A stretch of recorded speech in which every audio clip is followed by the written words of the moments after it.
Just preparing to stream.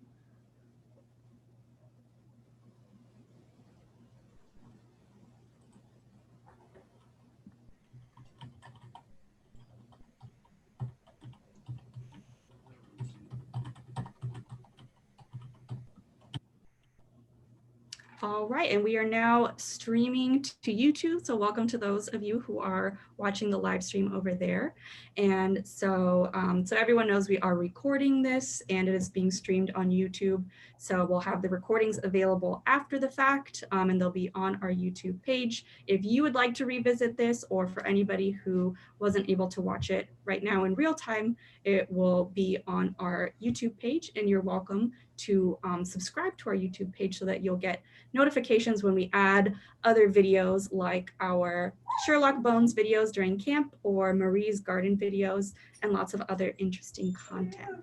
So right now we can get started, and I will turn it over to, I believe, Laura, who's going to kick this off for us.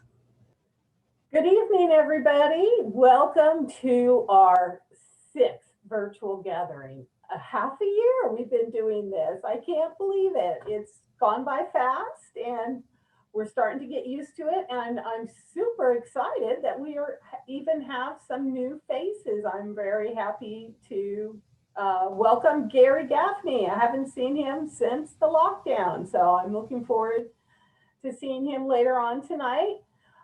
We have some fun and we have lots of information for you tonight. So before the fun, I am going to turn it over to Allison, and she's going to tell you about some very important developments that have been going on with a committee here at the Rancho, and she'll tell you all about it. All right, well, hello everyone. It is a pleasure to be here. What I wanted to talk to you all about tonight is back in 2019, Rancho Los Cerritos was awarded a grant by the California Arts Council to undergo a DEI series of workshops, DEI meaning diversity, equity, inclusion, and accessibility. And that would result in a DEIA public statement. And we would then incorporate DEIA into all of our programs, events, courses of work, excuse me, moving forward. And then in the first quarter of 2020, both the board and the staff went through a series of 3 DEIA workshops. There was a board-only session, a staff-only session, and then a joint board and staff session together. And these sessions were all facilitated by Griselda Suarez from the Long Beach Arts Council, and she is well-versed and highly trained in this DEIA work.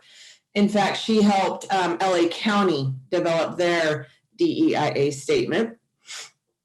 And then from that series of workshops, a group called the DEIA Vision Holders were created, and through a whole nother series of workshops, this group got together and created a statement and a plan of action for moving our DEIA work through. This group continues to refine the plan, and I'm excited to say that the board approved the DEIA statement at our last board meeting, which was September 10th. And I wanted to walk through what that statement looks like. So if I'm savvy enough, I'm going to figure out how to share my screen. And Meighan's always there to back me up if I can't. I think I figured it out. Right? Okay, thank you, Meighan, for the thumbs up. All right, so basically it's about diversity, equity, accessibility, and inclusion. And the core of the statement says that Rancho Los Cerritos Foundation works to preserve the historic site and to honor and illuminate the region's cultural history through innovative opportunities that expand access to all communities. The statement says we are welcoming to all visitors so they will gain an appreciation of our community's shared history, prioritizing free and low-cost access to students so they will develop a curiosity about the past, preserving the site as an inclusive community space, so every guest will see themselves as part of the Rancho story, and that we're fostering an environment of preservation, innovation, and education so that we can enrich historical understanding, value diversity, and promote environmental stewardship.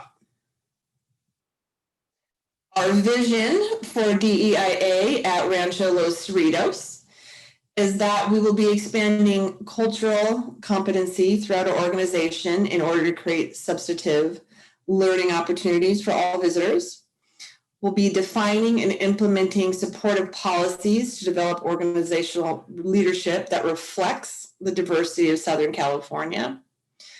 We'll be creating and maintaining collaborative partnerships with other organizations and community partners who are committed to diversity and inclusion of underrepresented groups. And that will be measuring the social impact of our efforts to enhance diversity, equity, inclusion, and access by generating and incorporating quantitative and qualitative data to improve our work. So how are we going to get that done?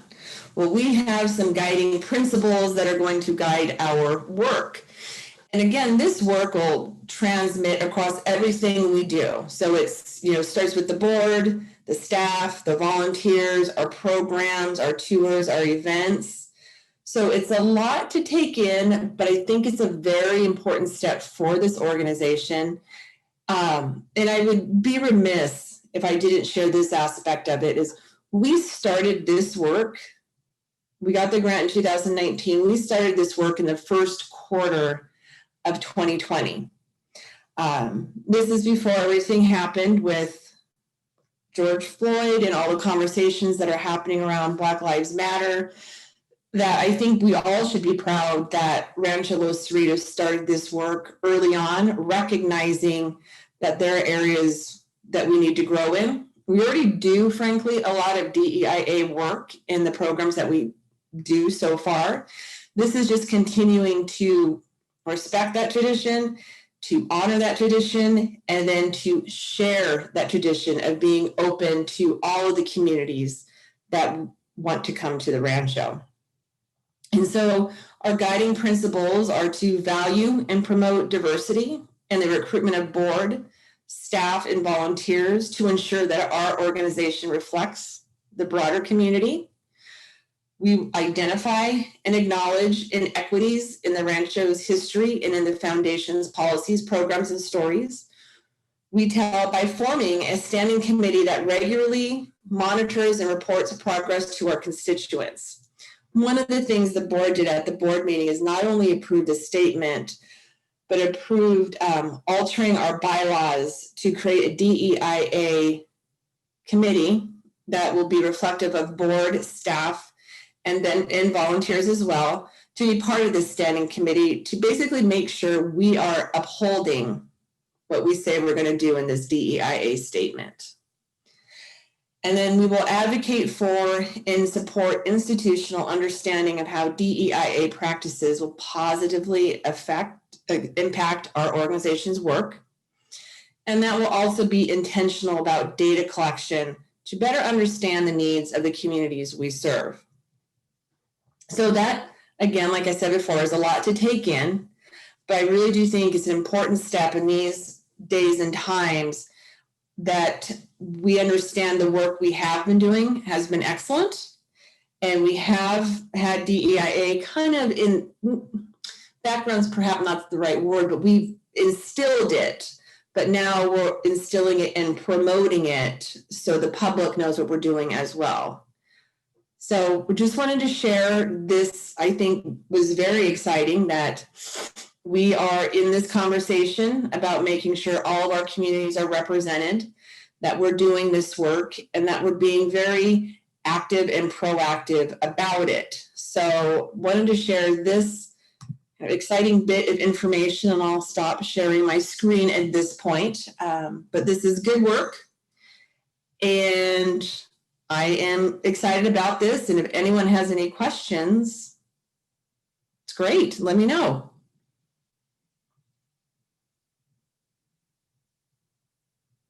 And yes, Vicki, I saw you now. I am we are sharing this with the volunteers since it was approved at the board meeting. We want to make sure that everyone knows about this great work that we're doing.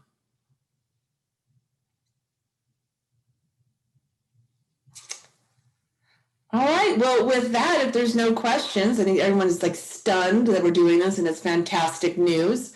I am going to turn it over to, I think, the more exciting part of this program, the games.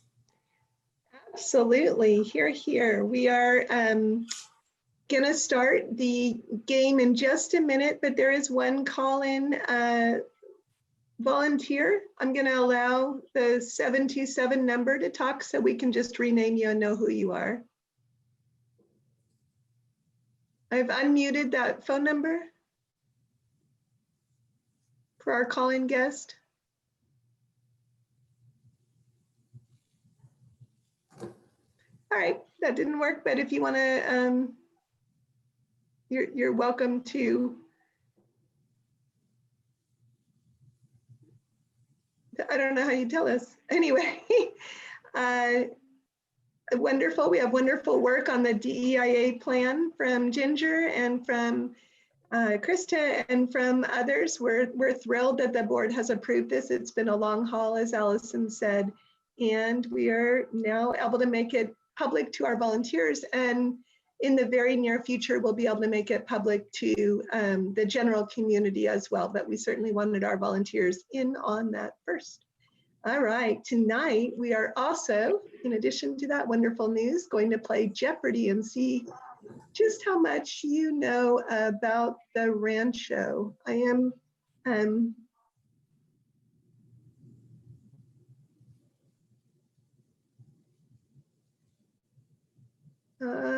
just having a bit of trouble sharing my screen. So let me try one more time. Allison, your screen shares off. There we go.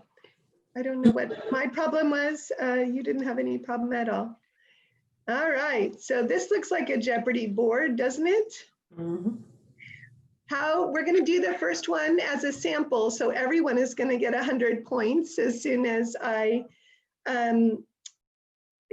reveal the question. But I want you all to, all who would like to play, typing their answer into the chat. Here is the question. Who is known as the father of Long Beach? You're going to type that into the chat and you're just going to send it to panelists, not the other attendees, or they might find out too. All right, go.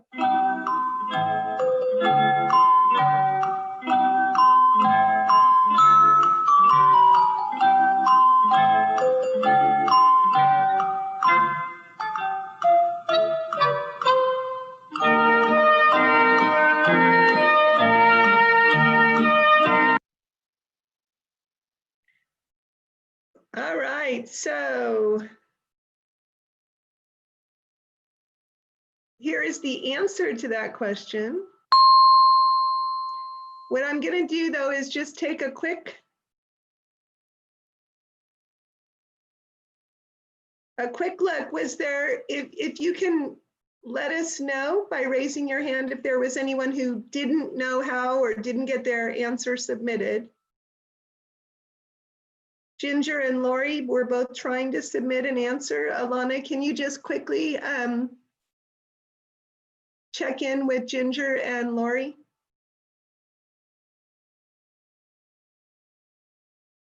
I know this is a little quick, a little slow at the beginning, but we want to make sure everyone can play who would like to. It's not who gets it first, Marcia. Everyone gets credit in our Jeopardy because we are very inclusive. It has nothing to do with our brand new policy, but everything to do with our wonderful volunteers. If everyone who answered this question, oh heck, Laura, just give them all 100 points because everyone should have known that Llewellyn Bixby is our fellow, but it's not who gets it first, it's everyone who answers correctly. Okay, I don't see any more raised hands, so raise your hand now or for the duration, hold your peace, but we hope that you can answer the rest of our questions. I'm going back to the screen share mode.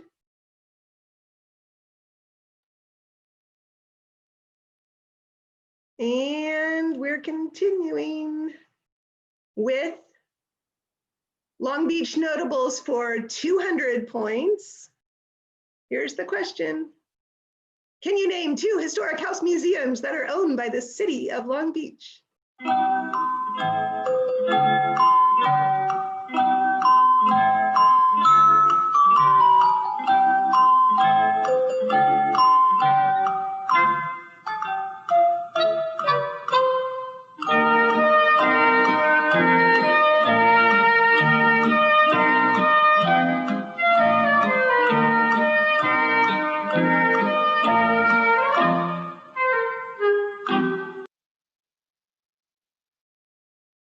All right, if you only answered 1, I'm going to give you about 30 seconds to add a second historic house museum owned by the city of Long Beach.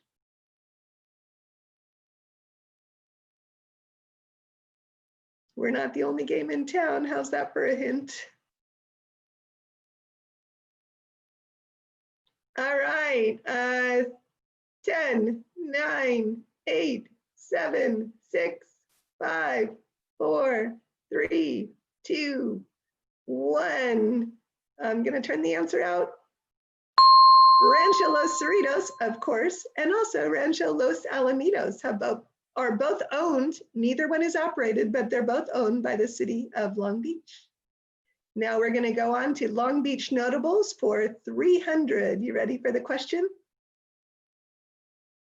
Who started the unsuccessful town that became Long Beach?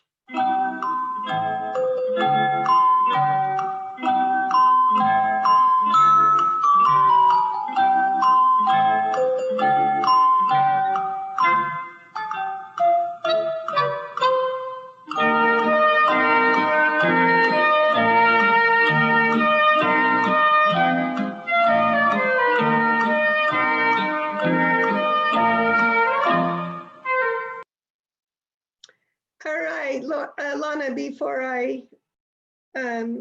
oh, Gary had his hand up. Does anyone else have their hand up? But he submitted an answer. 3 participants raised their hand. I can't see who they are, Alana, with my screen shared.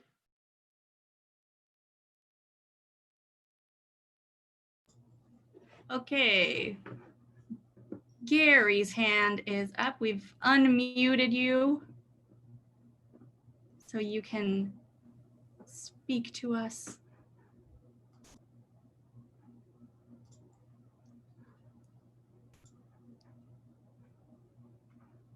I was just saying, Whitmore, should I just put my answers in without raising my hand?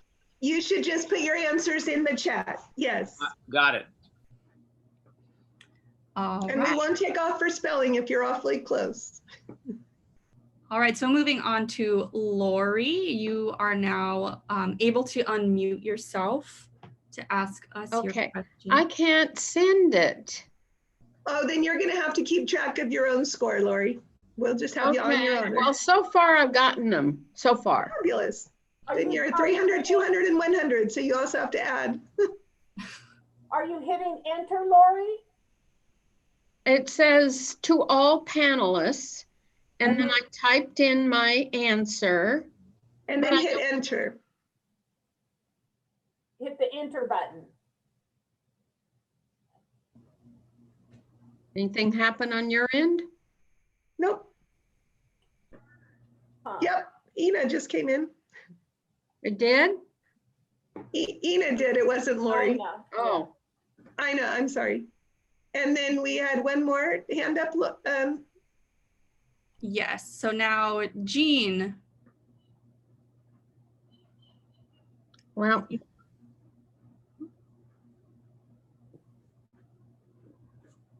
Well, just like your volunteer hours, you should always double check and keep track of your score. Okay. But Laura's doing an awfully good job trying to do it. Yeah, Vicki, we did indicate, thank you, that Laura, you need to press the return button. Maybe it's not the enter button on your screen. Okay. I just muted myself. Anyone else with their hand up, Alana? Well, You're on mute. Jean and or Gail have their hand up. So we've allowed you to talk, but I believe you still have to unmute yourself from your end in order to speak to us. Oh, we hear you. we're on this question and answer section. Yep. Is that where we're supposed to be? Well, it's better if you can be in the chat, which should be just a couple, wherever you found the question and answer, it would be a couple buttons There, away, and chat. instead of two Okay. speech bubbles, it's just one. But I saw that over there and I typed it into the chat. So if you keep on in the Q&A, we can make that work too. Well, good. Thanks, Alana. All right. So the reviewing, everyone got 100 points credit for Llewellyn Bixby as the father of Long Beach, because that was a sample. Those who answered RLA and RLC or spelled them out got 200 points. And on this third question worth 300 points, the correct answer is William Wilmore. And there is Wilmore City down by Bembridge House named after him. It's still a portion of Long Beach. You ready for the 400 point Long Beach notable question? Here we go. Where was black gold discovered in Long Beach in about 1921? The oil. Oh, so you have to mute yourself, Jean and Gail. You have to type in not Seal Beach. What's her name? What's the name of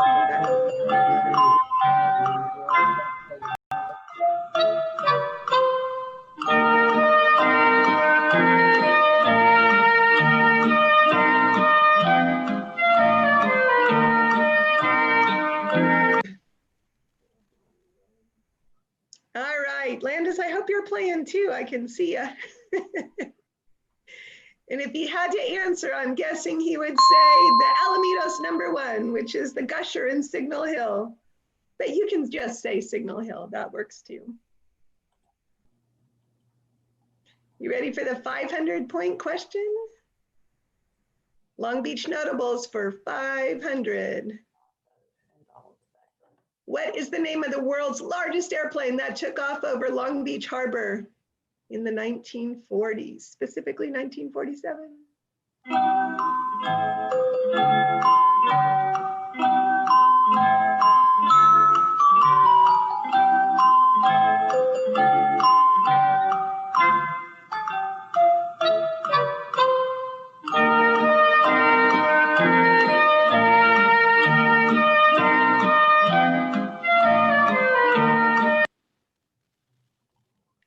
All right, Lois has her hand up. Alana, if you could check in with her before I reveal our answer.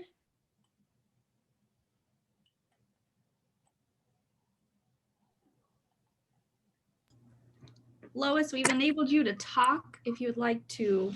Bruce Goose, Unmute it. I did. Yeah. Yep, and you can keep track of yourself, but you are absolutely right. It was and is the Spruce Goose that took off in 1947. World's largest airplane. We have a new category for you. These are Rancho celebrities. Let's see, the answer is not Llewellyn Bixby because we've already had him as a different answer. Here is the first $100 question. Who were the two men who cooked for Margaret Bixby?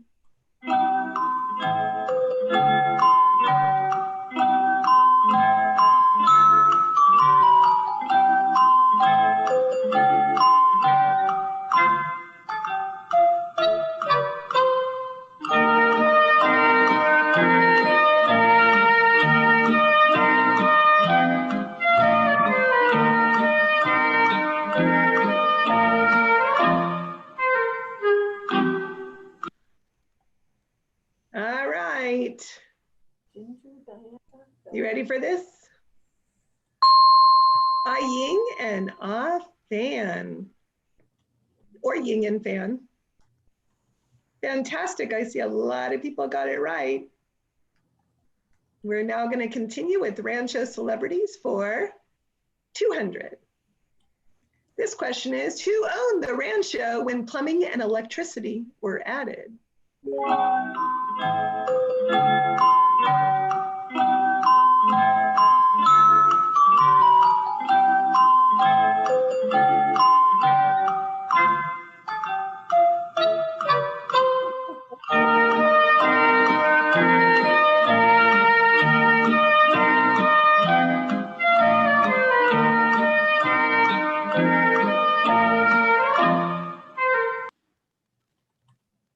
Do we have any still coming in? I like how some people are on such familiar terms, they have abbreviated versions for our friend Llewellyn Bixby Sr. So that's the second Llewellyn, for those of you who are keeping score of birth dates. This one was born in 1879, and he is the third son to Mary and Llewellyn Bixby I. Ready for another rancho celebrity? Who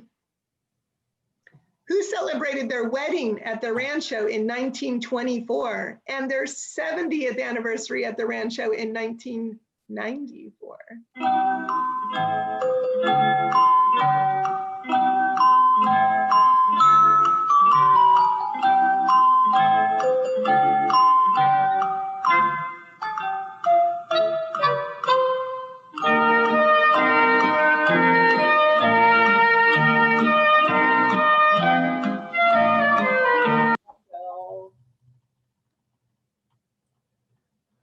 All right, some people know it. We'll assume that it was the Manuel and Concepcion Liera, and I apologize that I couldn't put the accent. You ready for the next one? Rancho Celebrities for 400. We're gonna do these last two and then get a short intermission. So if your brain is working overtime, that's awesome. Which Spanish soldier was granted acreage that included the rancho? Spanish soldiers, so we're thinking 1784.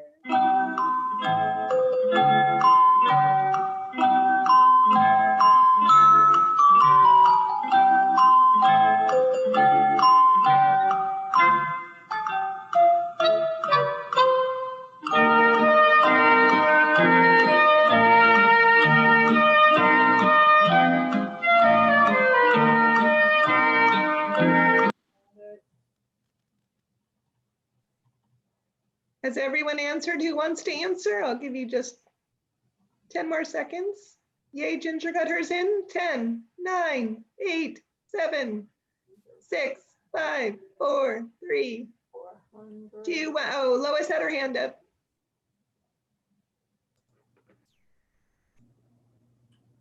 All right, Lois, your speaking is enabled.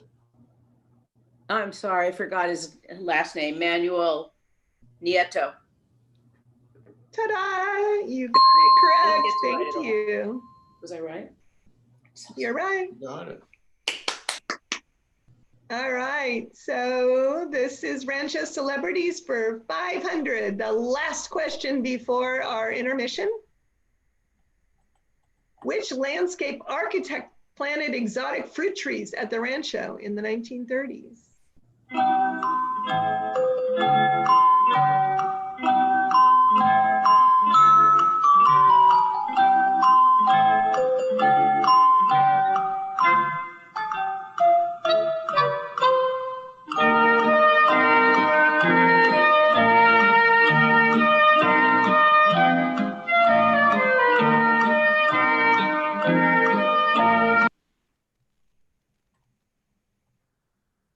It's like some people are still submitting. So I'll give you the next 10-second countdown. 10, 9, 8, 7, 6, 5, 4, 3, 2, 1. And Cheetah says, North Cornell. All right, I am going to stop sharing my screen now because our intermission is here. Laura is going to be tabulating while Alana shares something pretty awesome. we'll get a halftime report, and then we'll do the second half of the game. And plus we have some other neat announcements. Alana. All right, everyone. So some of you might have been here at a previous gathering before summer camp started, when I shared with you the sort of still in the works, work in progress episode of the Sherlock Bones history detective episode for the summer campers, featuring my dog Sykes as Sherlock Bones. So we have another episode, the final version of an episode, to share with you all this evening. So if you've already watched all of them, it will be a little bit of a review. But for those of you who haven't, this was the one I showed before was going to be the first episode in the series, and then this one is the last episode in the series, a little introduction to archaeology. And it also features Dr. Watson, who is my puppy, who is now much bigger than she was in this. So without further ado, I'm going to get this ready. Here we go.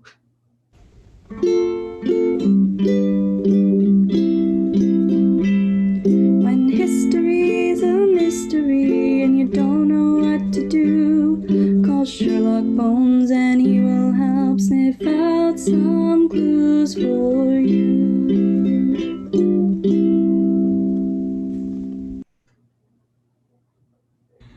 Greetings, Sherlock Bones here. As a history detective, I often travel back in time to investigate history mysteries. However, that is not the only way to find clues about the past. Studying artifacts, or objects, to learn about the people of the past is known as archaeology.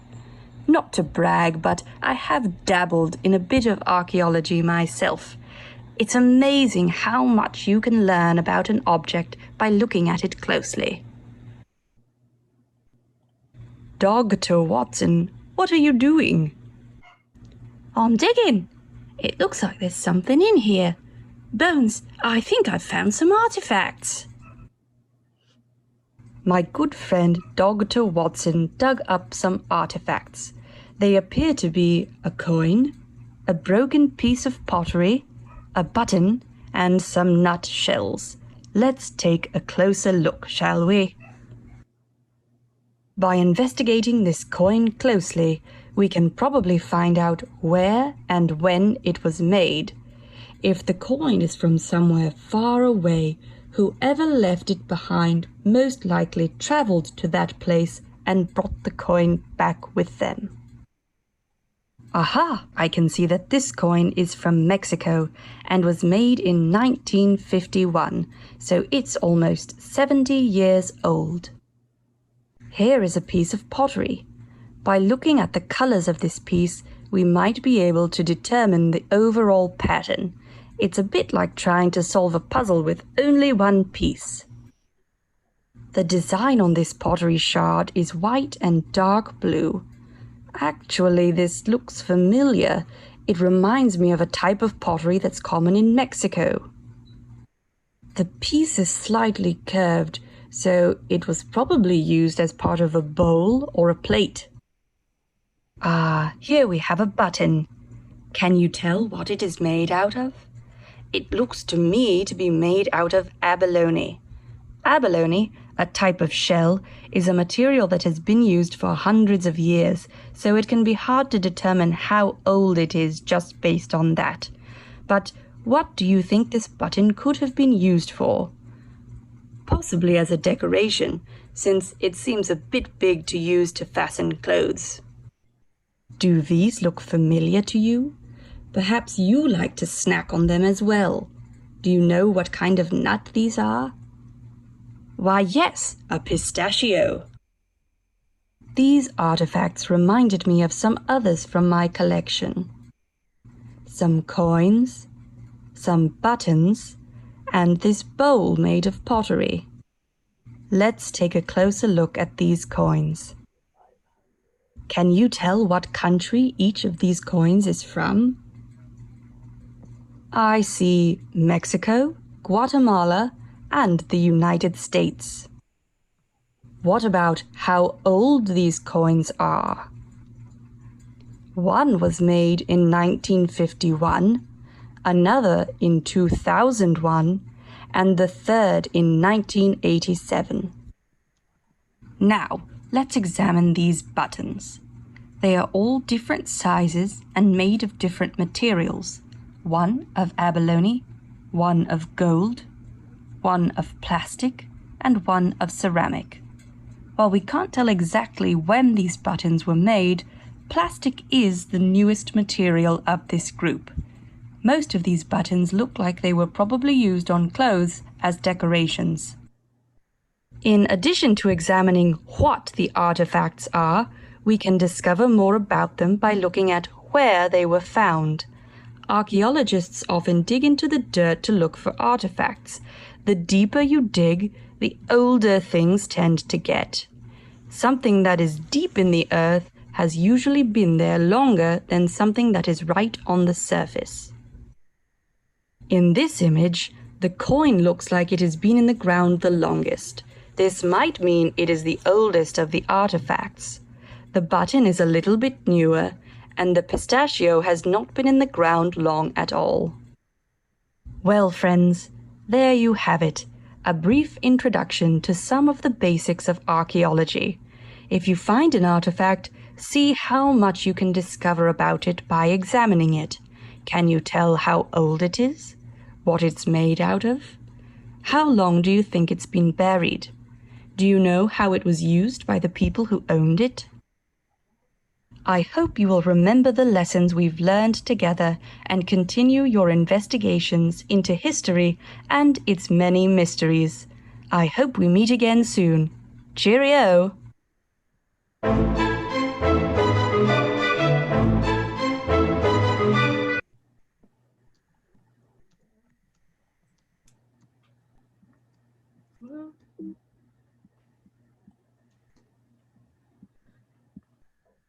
All right, so that was the last episode of Sherlock Bones. Again, very, very much fun to make those videos, and the kids at camp really liked them. Also, shout out to volunteer Sandra, who is watching on YouTube. She created the cutest fan art of Sherlock Bones that was in the last quick notes. Right. I recommend you check that out if you haven't already. I was blown away. I'm going to frame it and put it up in my house somewhere. So it was really a pleasure to work on and to be able to share them with you. And so now I think Laura's going to give us a brief update on our standings up to the minute.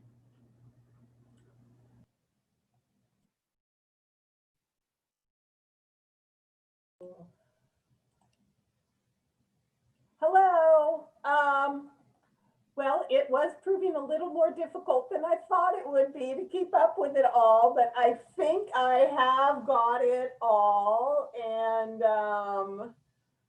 we have Martin Bell is, I think, gotten every answer, as well as close behind him is, of course, Marcia Harris, and everybody else is getting most of them right. That's fantastic. And of course, we have some keeping track of their own score and some playing on YouTube as well, perhaps. You guys ready for the second half of the game? No, yes. All right. So just to remind you where we're at, Marie might be logging on now, and she'll be happy to know that we had Ralph Cornell as an answer. Now you'll notice that Long Beach notables and Rancho celebrities were pretty Rancho specific. I'm going to go into now a few categories: years of destiny and the Golden State. That might be a little more far afield. I don't guarantee it, but I think some of them are a little more far afield. All right, years of destiny for 100. So on this one, you're trying to name a specific year. Oh, we're still on the Rancho. When did John Temple purchase the Rancho?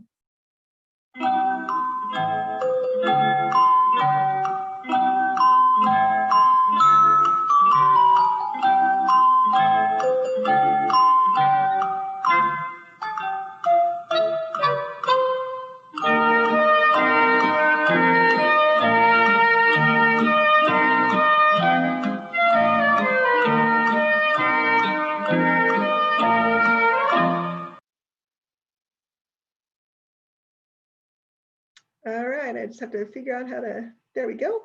10, 9, 8, 7, 6, 5, 4, 3, 2, 1. Do we have any hands up, Alana? Yes, we've got Lois. You can, I believe. You 1844. Almost. That's when he built the house. It was 1843 that he purchased the rancho. And he purchased it for $3,000. It's about 43 square miles. So by today's standards, that'd be quite an investment. We ready for the years of destiny for 200? In what year were California women granted the right to vote?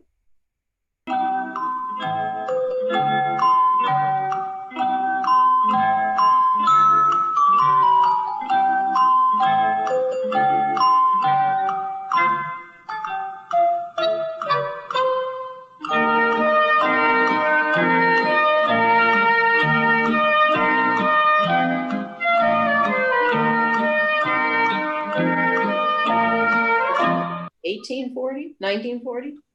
I don't know. I muted me again. All right, Alana, 2 participants have their hand raised. All right, so Tom, you are able to talk now.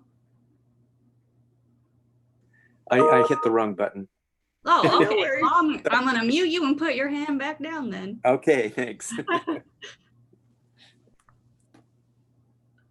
All right, are we ready for the answer? 1911. So this was during the Progressive Era, and this is one of the initiatives on the California ballot. Can you believe where we've come with these initiatives on the California ballot? From the Progressive Era, that's legislation. Ready for years of destiny for 300. When were the earliest photos taken of the rancho?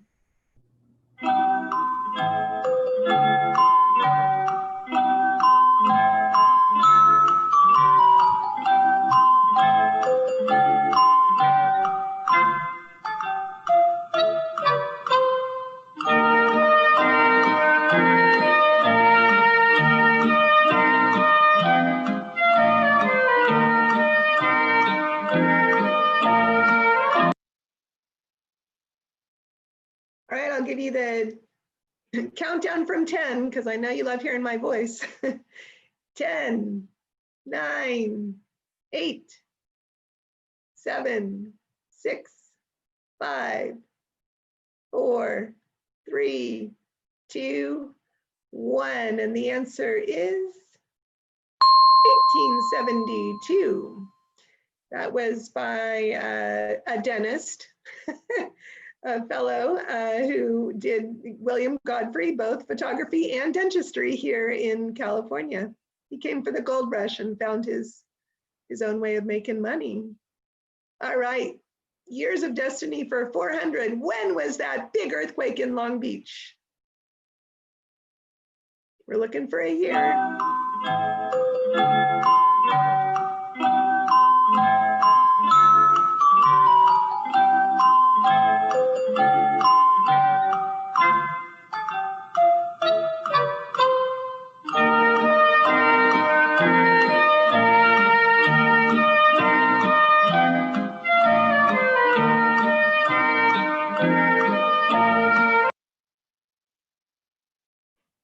Ten, 9, 8, 7, 6, 5, 4, 3, 2, 1. Looks like it's easier to type in a year than some of the previous answers. Let's see, my aunt who turns 90 tomorrow was 3 years old. So if you did the math real quick, you would say 1933.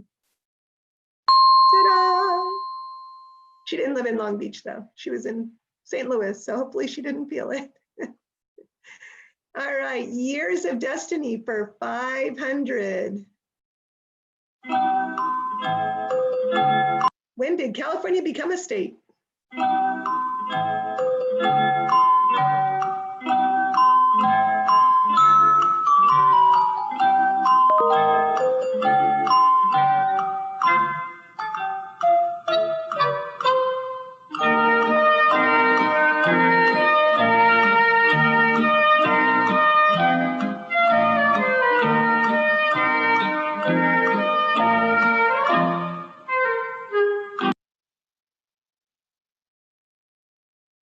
give it my old countdown, but I'm going to start with 5. So get your answers in. 5, 4, 3, 2, 1. And the correct answer, 1850 bonus, September 9th, 1850. So we're just about on that anniversary.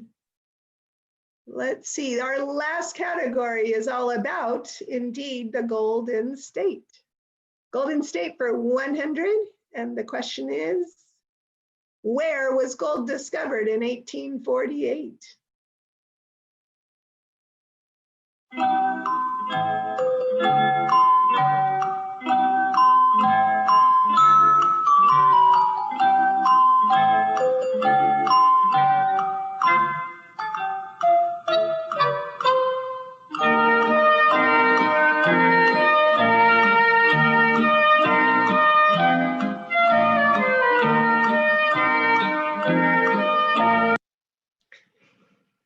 All right. Embarrassingly, I once was corrected by one of our volunteers. I was born in San Francisco and I said Colma, which is Colma Daly City, but it's close to that. Sutter's Mill in Coloma. I'd give you credit if you wrote Colma because it was an innocent mistake, but Sutter's Mill up there near Placerville is where gold was discovered here in California. The Golden State for 200. In which city was the first capital of California located? There have been 5, but which was the first?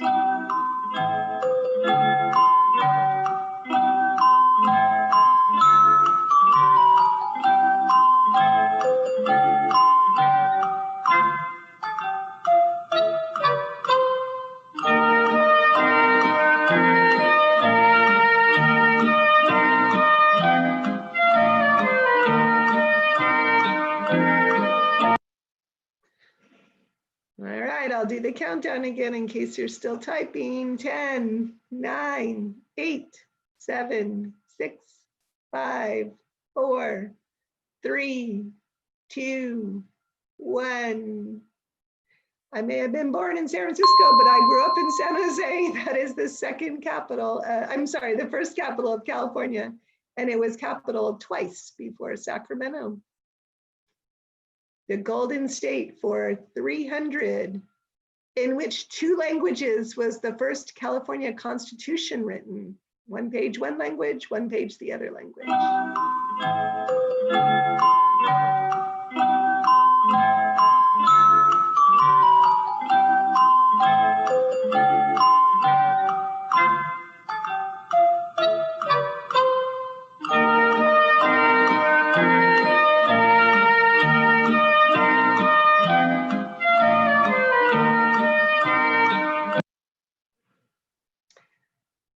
Ten, 9, 8, 7, 6, 5, 4, 3, 2, and 1. It is Spanish and English. Our second to last question, so you still have a chance to get a few hundred more credits. The Golden State for 400. What is the California state bird?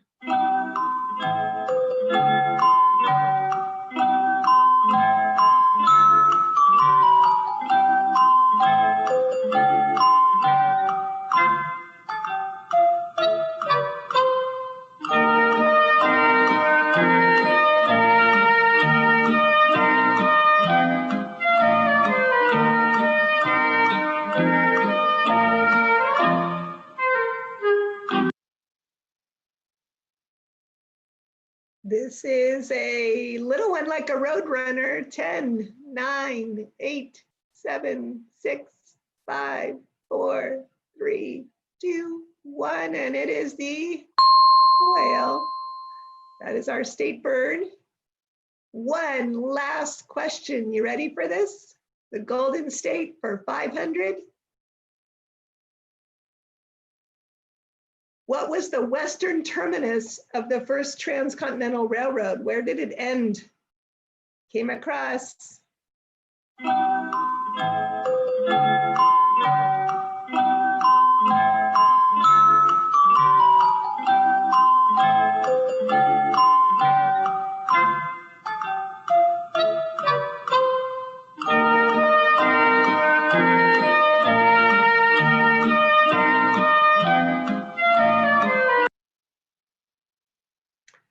I'm gonna give you a 10 countdown. 10, 9, 8, 7, 6, 5, 4, 3, 2, 1. I've said it a couple times. It ended in my birth city of San Francisco. All right, that was our game for you tonight. We're thrilled that you played along. I know that you might have learned something. We always learn more from what we don't know than from what we do, right? That's the whole definition of learning. Laura's going to give us a score update, but we'll give her a chance to tabulate it. From here, I am sending it over to our staff who is making updates. First Krista, then Marie, and then Alana. Krista. Hi, everyone. So I'm going to be talking to you guys about Long Beach Gives. So let me go ahead and share my screen real quick because I think it's more interesting if you look at pictures than just at my face.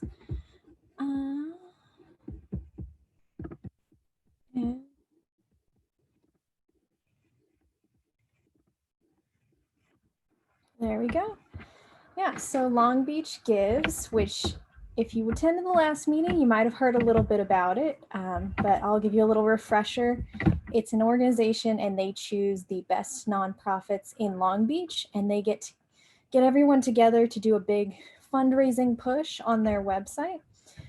So right now, if you go to longbeachgives.org, there's about 150 nonprofits they've selected for the 2020 year, and everyone's doing a bunch of, they've got their mission statements and what the money fundraised for their organization will go to, and they've got some incentives. So first, I want to talk about what the Rancho incentives are to donate. So for every donation milestone we hit, we are going to be releasing a new video with some kind of 1930s history that we may have not been able to present to the public before. Because as some of you may know, we are restoring some 1930s rooms in the Adobe house. And we've prepared 4 videos, so 4 donations milestones to hit and 4 chances to see some exclusive 1930s history. So that first one will be if we raise $1,000 by September 23rd at 5 p.m. We're going to go on Facebook Live and do a room tour of the 1930s closets and bathrooms upstairs. And Sarah has also prepared some cool receipts from when Llewellyn Bixby added on those rooms. And then our next room that we will reveal is the 1930s bedroom. Sarah has some sketches from an archaeological survey done in 1934 that we can show you. And we've got some other cool stuff. And, you can just take a look around the room in case you guys haven't been physically on site in a while. You may not have seen it now that the cabinetry has been added and the walls have been painted. And our third room is if we raise $2,000 by 9/24 at 5 p.m. We're going to do a Facebook Live room tour of the sleeping porch. So that's that area that connects up to the veranda and has some beautiful windows that show the historic backyard. And if we exceed that $2,000 fundraising goal by 9/25 at noon, that's when Long Beach Gives donations have ended and we know our final tally. We have a video room tour of the 2-story living room, and Sarah pulled some really cool stuff from archives. There's some drawings of the original chandeliers that went in there. So what you guys can do to kind of help us reach those goals and be able to release those videos to everyone is when you go on the longbeachgives.org website, this is what it looks like, what you're seeing on the screen right now. When you click on Rancho Los Cerritos, you'll see that, we've got our mission statement, our logo, and, how we benefit Long Beach, but we also have fundraisers. And so, when I took this screenshot, Robert and Allison were the first ones that popped up.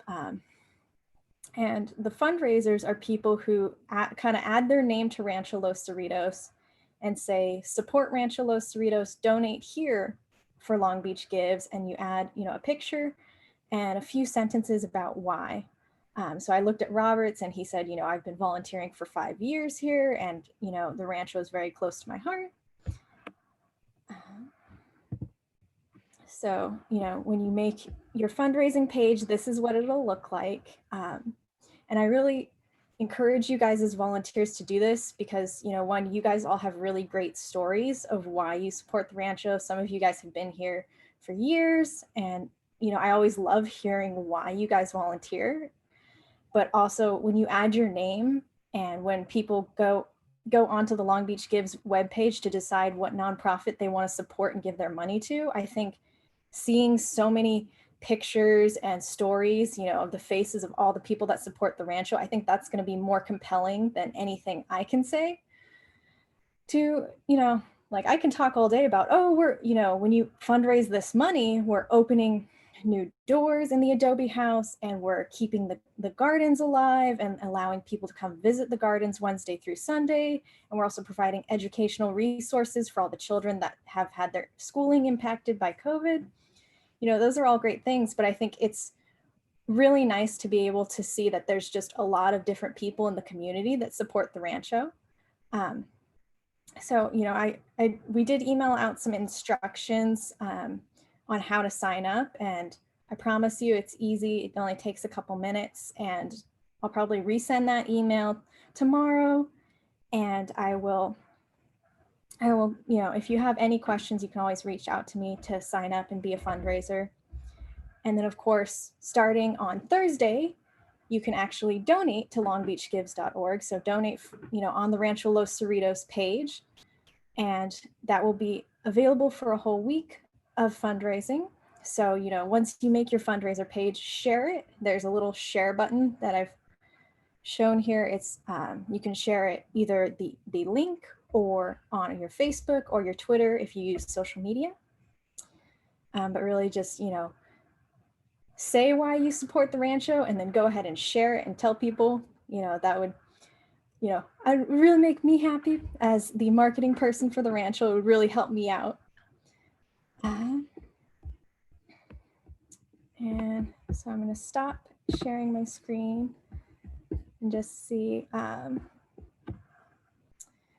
Oh yeah, and I do want to mention that the Facebook Live videos that we're putting out at those 4 dates and times that I gave you guys, that video, you know, it's going to go live then. So if you're able to watch it when it's live, you can go ahead and type your questions. You can be like, oh my gosh, I just saw this drawing of the chandelier. Can you tell me more about that? So that's the, you know, the benefit of watching it at that time. But that video is going to be saved, and it'll be saved on our Facebook page and on our linked on our website as well, so that you can come back and you can watch it afterwards. You know, if you're like, yay, we met our fundraising goal, but I'm not able to watch the video right now, you still get the reward. So let's see, it doesn't look like there's any more questions. So I guess now it goes to Marie with an update. Good evening, folks. I'm going to try to share my screen. Is it sharing? Let me know when it shares. I can no longer see you, so I'm hoping that it's sharing. I can now see you again. All right, so I've been asked to give a garden update, specifically because we all love the Moreton Bay fig.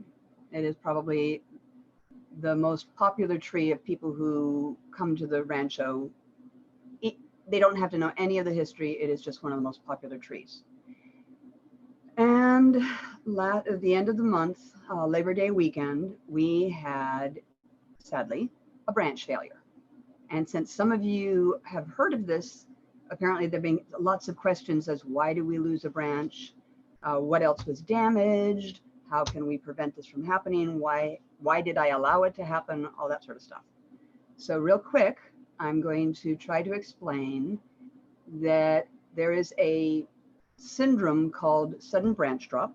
It tends to happen when you have extremely warm weather, and it doesn't have to happen right at the height of the temperature, but the heat stresses the tree. And what tends to happen is the branch starts to crack on the top of the branch where you cannot see it.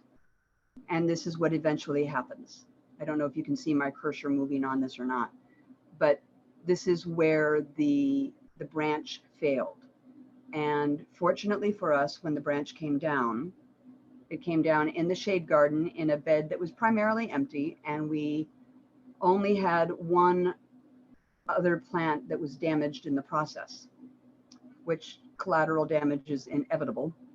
And that was a 1931 tree called a cocculus. And let's just say that it has been severely pruned back, mostly by the ficus. The cocculus will rebound, and it's not the end of the world for that tree either. What we did is we did prune this tree, and it is a mandate of mine that I always get it pruned before our summer events. And even though we don't have any summer events, quote unquote, this year, I still wanted it pruned by May, in part because of the sudden branch drop risk. What we did is I was able to call the pruners, the arborists who had pruned the tree in May, and they were able to come out on Labor Day and meet me at the rancho, and they were able to, literally you can see how they roped down the balance of the branch so that no other plant material was damaged. When all was said and done, we have a lot more sky that we can see from the decomposed granite area, because that's where the branch used to be. The tree itself is okay. It is unfortunate, and I will be trying to work with the arborists in the future. But one of the things that they did at my request is they looked at the entire tree again. They lightened up a couple more heavy branches and made sure that the tree would be as safe as we can make it, so that in the event we have weddings or small functions or just having the public on the site, this tree will not be an issue. We will not have any other issues. On the upside, one of the things that we've been able to do in this last week was we were able to get access to some of the funds that had been initially promised and then released to us last month to resod those areas of the lawn that have been loved to death. So some of those areas are right here by the central brick walkway where everybody says, we're finally at the lawn and this is where we're going to enter the lawn. And so we are not going to be walking on the lawn until the middle of October. And for those of you who are generous enough to come to the rancho and be our public voice as greeters, please let all of the guests know. I do have them roped off. Please let the guests know that we are not allowing anybody on the lawn, because we want to get this sod to root and really have a chance to thrive when we are not as busy as we normally would be.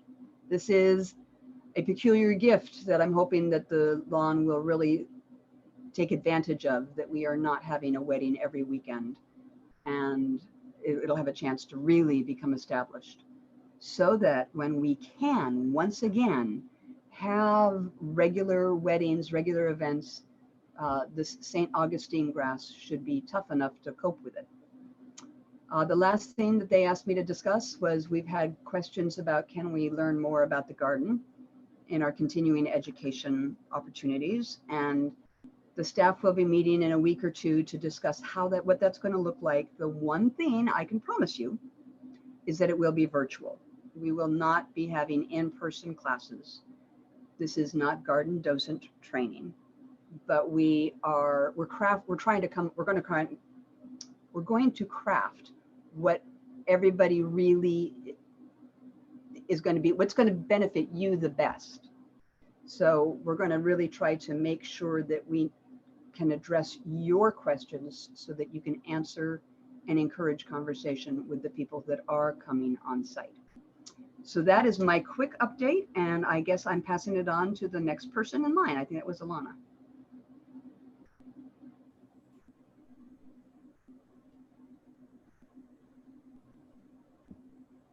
All right.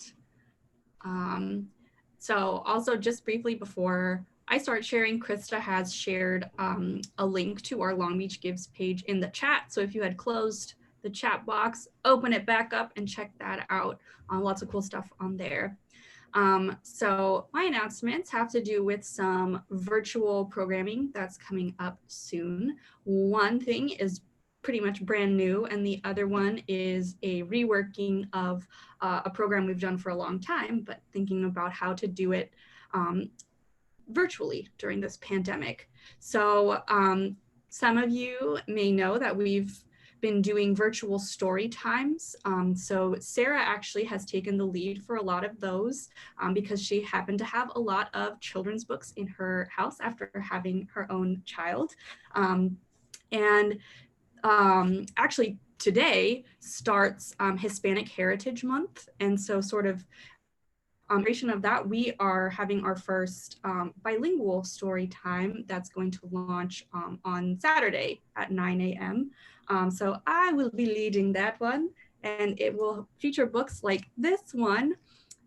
So this is a book by Sandra Cisneros, who I think is most well known for a book that's a collection of autobiographical short stories called The House on Mango Street. And this is actually taken from that book, and it is illustrated, but also it has text in both English and Spanish. I don't know how well you can see that, but it's got both English and Spanish in there. So the stories will be in both languages and songs as well. So it will really be a bilingual story time in celebration of this time of the year. And then the first Saturday in October, is when Creation Station normally kicked off for the season. And so we are going to do a virtual version of Creation Station.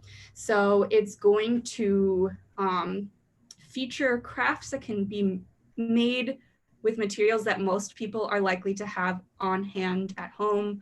So not really specialist things. And we will also post what the materials will be that you will need for the crafts about a week before. So just in case there's anything that you don't have or one does not have, there would be a chance to get those. But really, I'm trying to think about what the average house would have on hand. So for our first Creation Station of this new season, the theme will be Dia de los Muertos, which happens November 1st and 2nd. So it's not until November, but it happens before our November Creation Station. And also the ofrendas and a lot of the things that go up in celebration of Dia de los Muertos start ahead of time. So it will be an opportunity to sort of ramp up to Dia de los Muertos. So it'll be making tissue paper flowers and also a kind of simple sugar skull recipe. So the ones that I've made before, you need like meringue powder and molds, but this will be a more accessible recipe, hopefully. And then also a little bit of a lesson on how you could build your own ofrenda, or the altar that is made to honor and celebrate the lives of people who have passed, that you want to celebrate the lives of. So it is a very colorful and celebratory holiday, and it's coming up right sort of end of October is when it'll gear up, and the actual days of Dia de los Muertos are November 1st and 2nd. So those are the virtual programs that are coming up. Feel free to type in the chat if you have any questions. We're looking forward to those, and again, kind of rethinking how we are doing those. So Marsha, I saw your question in the Q&A box. It isn't going to be on Zoom. So for the story time, because of book copyrights, that has to be a link to an unlisted video on YouTube. So anyone who has the link can open it, but it won't just be available when anyone goes onto our YouTube page. So the story time will be in that format. And then our Creation Station will sort of premiere live at 1 o'clock, but it will also be a video that can be watched afterwards too. So it won't be that kind of in-person thing that you would get with Zoom, but hopefully will be a little bit more accessible in the format that we're thinking of for that. So hopefully that answered the question. And again, if anyone else has questions, feel free to put them into the chat and I will keep up with them there. So now I think it's time to turn it back over to Laura for our check-in portion. Hi, everybody. So I hope I got everybody's scores right. I went back as well as I could and tried to retabulate it and still, Martin Bell is the winner with 4,800 points. Way to go, Martin. He knows his history. Followed closely by Marcia Harris with 4,500 points.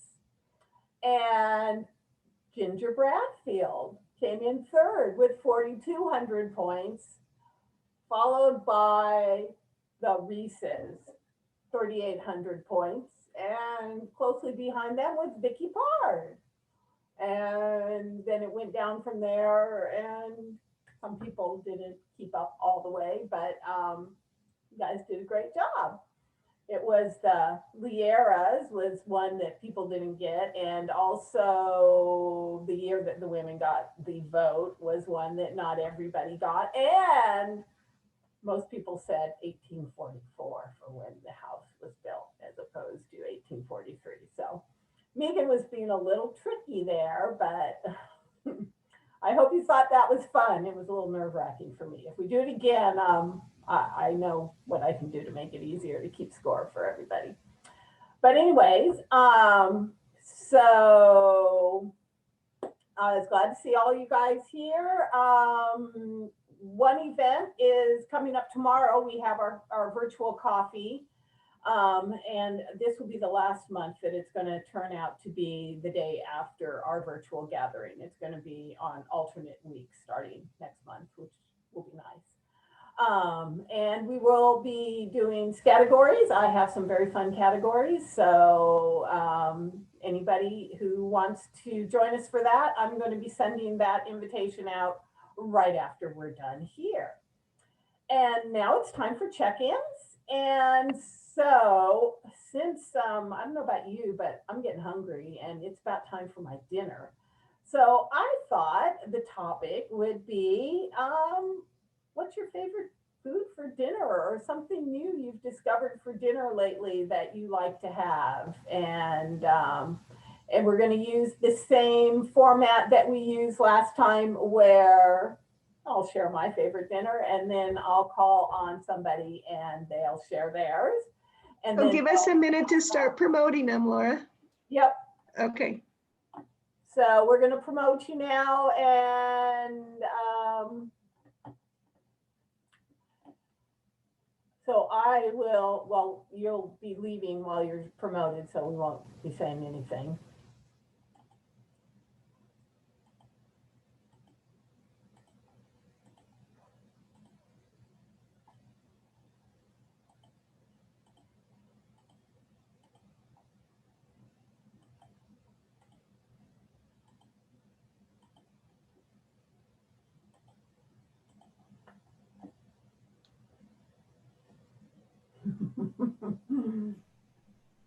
I think we've got everyone now.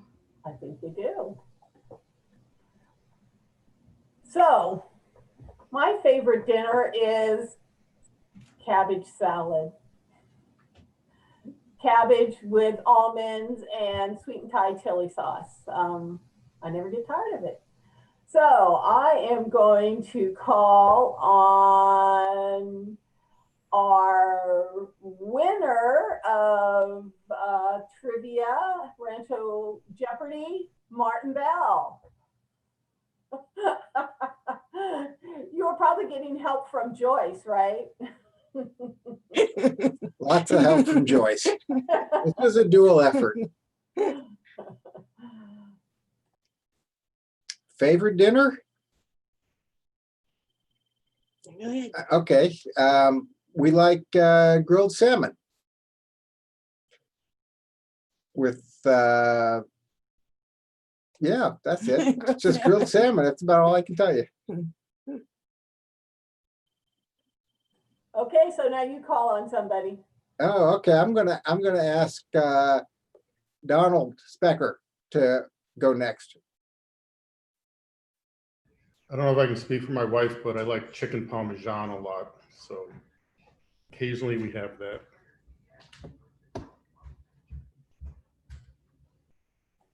All right, who are you going to call on? Who's on here? Terry's not around. Robert, no.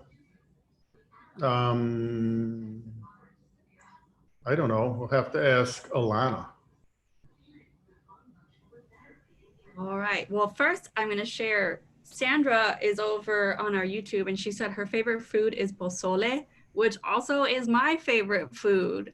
It's a really good soup that has hominy in it. I know in Mexico, I don't know if it's in other parts of Latin America as well. Not eating so much when it's this hot, but that's my favorite one too.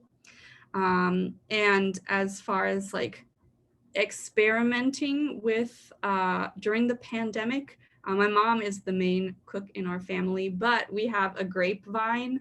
And so we made some of those little grape leaf wrap things. I think it was sort of based on the Greek like dolmas, but it was an alternate recipe that was supposed to be healthy. But it was really fun to like go out and pick the leaves and then we steamed them and we wrapped them all up. Not the greatest tasting thing I've ever had, but it was still a fun experience and like, why not, you know? So I will call on Tom. My favorite is eggplant. I like eggplant parmesan, moussaka, just fried eggplant with the breadcrumbs. It's my favorite. I love it. What about baba ganoush? Oh, yeah. But of course. In fact, I'm going to get some tomorrow. So let's see who to call next. Let's see. How about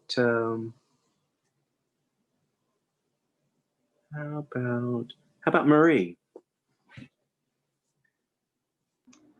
I love spicy food. So it can be Italian, it can be Spanish, it can be Italian, it can, anything, yummy good. But I especially love it when it's seafood. So I love layers of flavors. So I enjoy something where you get one bite and then as you are tasting it, you get a second hint of another flavor as it enhances it. So that would be my favorite. Shrimp, lobster, salmon, most fish. But it had not so much not fried and not breaded. It usually has to be, sauteed or steamed or something like that.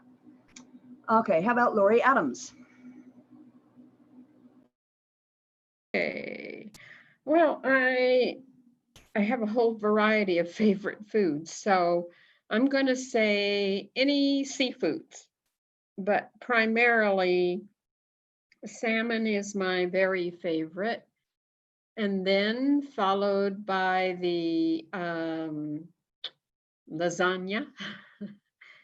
And the last one, which I haven't had in years, but I'm starting to get a craving for, is the national dish of Brazil, which is called a feijoada.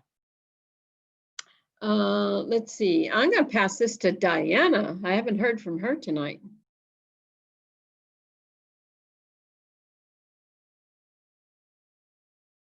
Unmute yourself.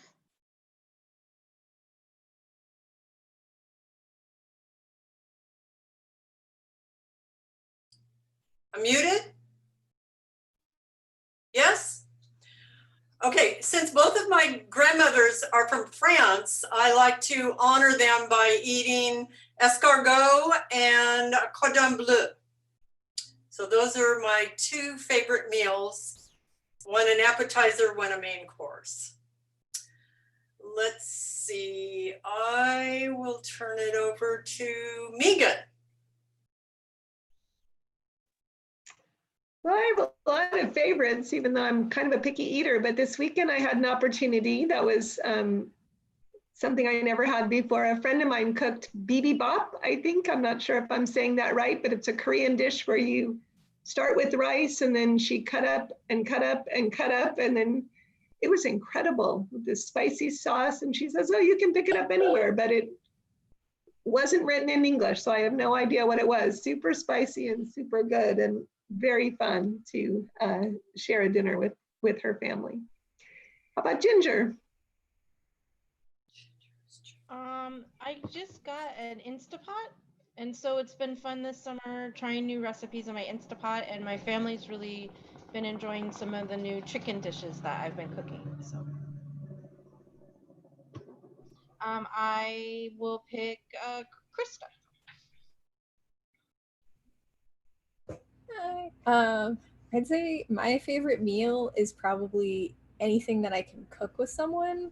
So for that reason, I really love like inari sushi and rice and like veggie rolls because my grandma would make that for me all the time growing up.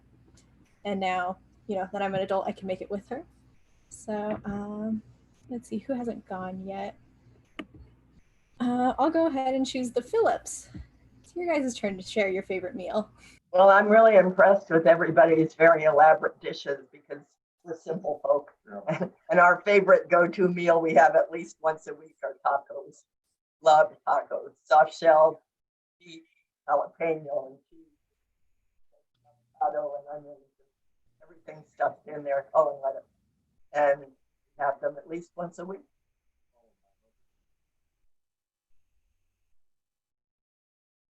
Oh, we have to call. Gary, did anybody call you yet? No. But I also like tacos, but I like the fried kind. Usually chicken. We fry them too. The soft shell, we fry it till they're crispy, and then sometimes we hard shell, but we don't like that.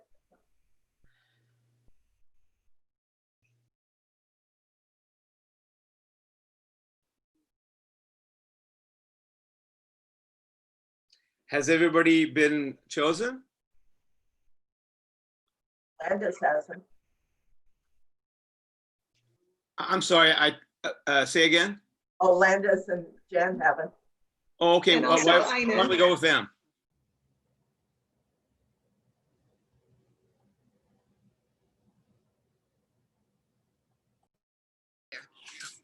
Oh, who, me? Yeah. Anything Middle Eastern, Greek, tagine. Italian. Yep. We'll eat anything. Yep. We like everything. Have you ever tried Lebanese hashwi? Maybe I'm not saying that correctly. Probably. I just had it for the first time here this week. Made it. It's with eggplant, ground beef, and pine nuts. And it was pretty good. I've had some really great food in Morocco, but I can't tell you what it was. What about Marcia? Have we heard from her? French cut first cut lamb chops, but they have to have the little curly Q papers on the end. That's my ultimate favorite.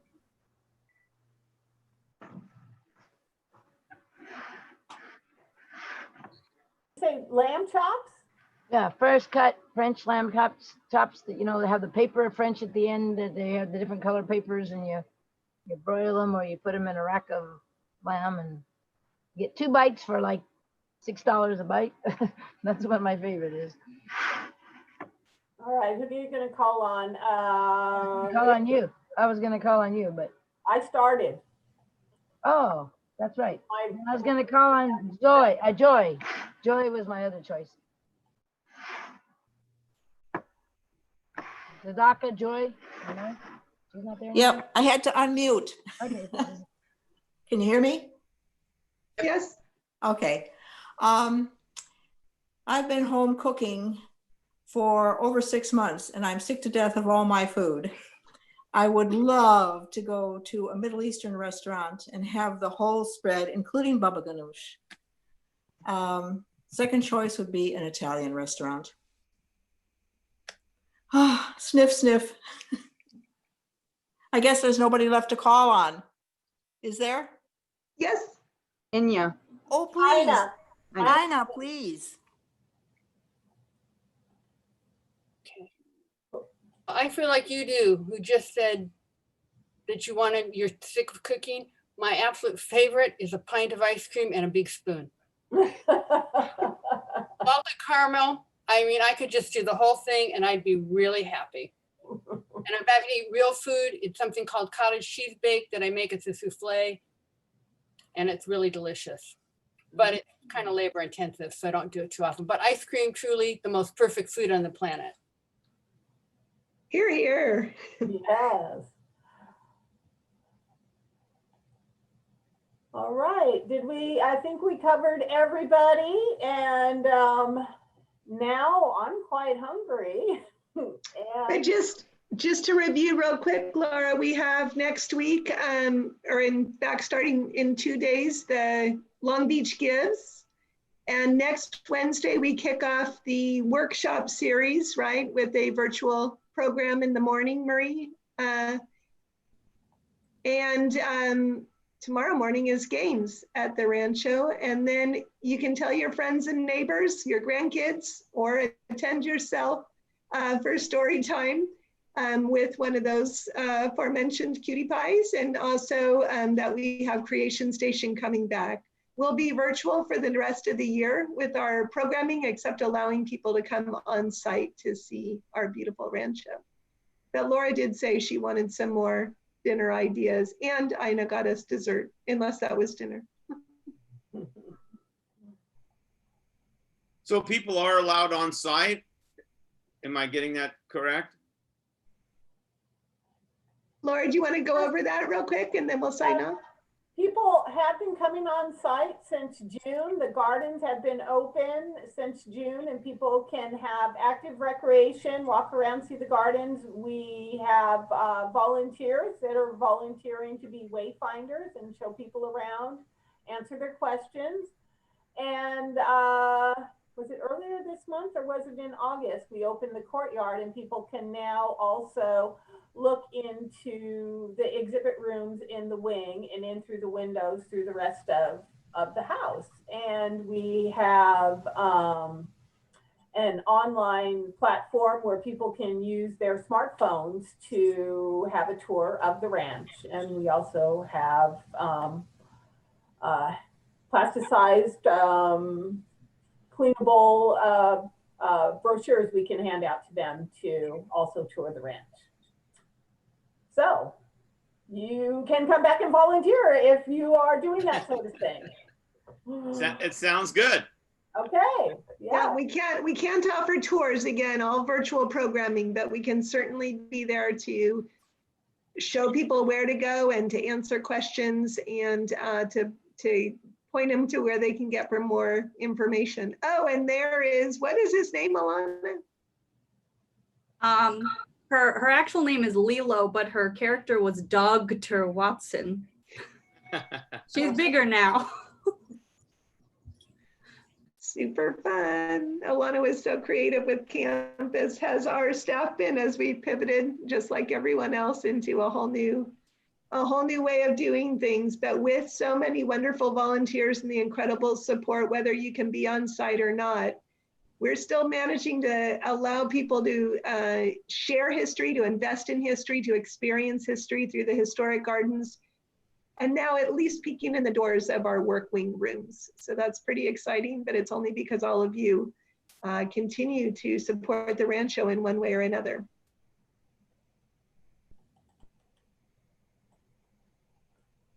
All right. With that, I think it's dinner time. And thank you all for coming, and I hope to see you all around soon. I'll spare you the music, but thanks for playing Jeopardy.